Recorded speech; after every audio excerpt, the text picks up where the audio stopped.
Now, the first question concerning if it is possible to continue this kind of austerity policies in a democratic regime. Well, in my point of view, in the last, I tried to say something in my speech, but I didn't go very deep. In my point of view, from my experience, throughout the last 3.5 years, at the same time with the crisis, economic and social crisis, we have seen a very big decrease, if we could say that, in democracy, a falling out of democracy, a decline of democracy. It's not only in the matter of the issue of the Golden Dawn. It has also to do with the very governmental priorities that they reflect somehow a democracy as it's a very special case of democracy. It's a special state of democracy right now in Greece. What I mean by that? You can see that, for example, within the parliament, the way that the government itself violate the rules of the parliament in trying to pass specific laws that will not have even the governmental majority in favor of them. In order to pass them, it's one essence of violation of democracy. At the same time, we have very concrete violations of the Greek constitution itself, because we hear the whole time that the constitution is something superior to all the laws that we pass. But it's the government itself that violates the constitution by passing laws that are against the constitution itself. At the same time, we see the Greek police violating any sense of social, political, or human right.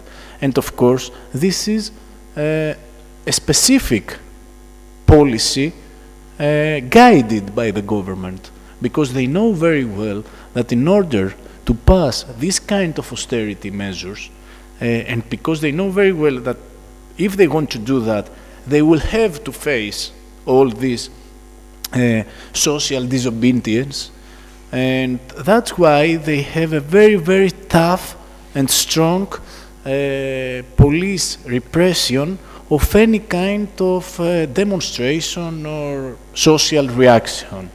So I've already told you 3 examples of how we see a decline of democracy so far in Greece, and it's it's a very contradictory fact that the country that gave birth to democracy to have the least democratic level right now in the Eurozone. Now, the question about the elections, which is also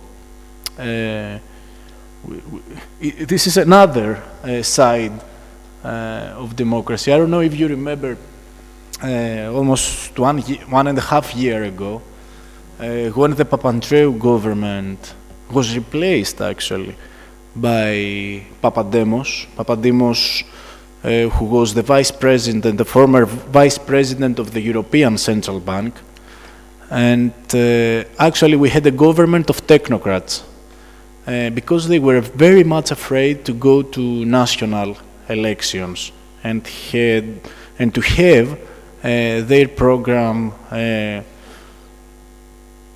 criticized by the people, or judged by the people.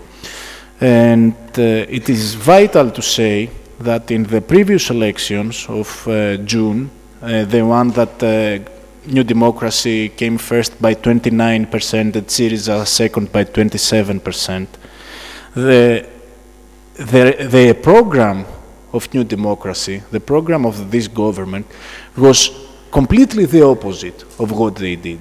So that also constitutes a democratic digression as well, because they got elected, they got a majority by promising the completely opposite things comparing to what they did.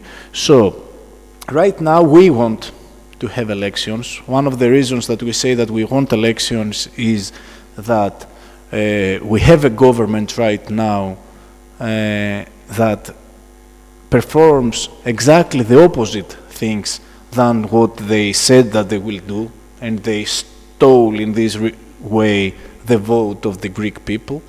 And we also say that we want elections because all the measures that pass right now from the Greek parliament are measures that will trap the Greek economy and society for the next decades. So if you want to pass these laws, have elections now in order to see if the Greek people want these very specific measures that you want to pass. In my point of view, we won't have elections. We are not going to have elections. And even though there are consultants of the Greek prime ministers who tell him, who advise him to go to elections right now, they are very much afraid of the elections because they know that in the polls we are the first party. Syriza is the first party right now in the polls. But they are afraid because it's not only them who are afraid, it's the external factor as well. It's the European Union, it's the IMF who don't want to have elections right now in Greece. Don't forget, as I was saying before to some friends, Greece is going to have the presidency of the European Union in the first semester of 2014. So this is an additional reason they wouldn't like to have Tsipras for president of the European Union, as you may imagine. So now let me come to the second question, which I think is also in the very core of what is happening right now to Greece. It is in the program to sell, to privatize large parts of public property. Not only, you asked me, I think, only for land territories. So we have this kind of selling out of Greek property. We have also the public enterprises, which all this kind of public assets, we could say. And of course, it is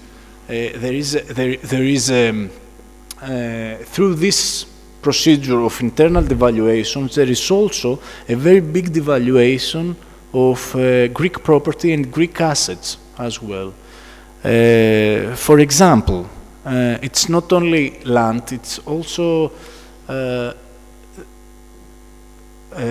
is right now a whole discussion about to try to estimate the price of Greek territories, of lands, in order to be able to put them together and to see how large part of the Greek public debt can be repaid if we sell them abroad.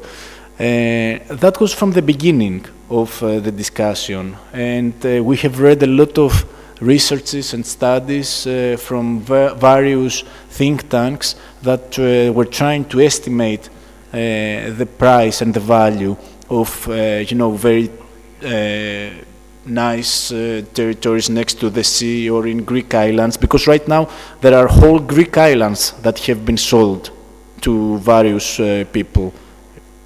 The whole island sold, very small islands, but they were sold to Russian billionaires, tycoons. And so there's a very big discussion as well about all these things.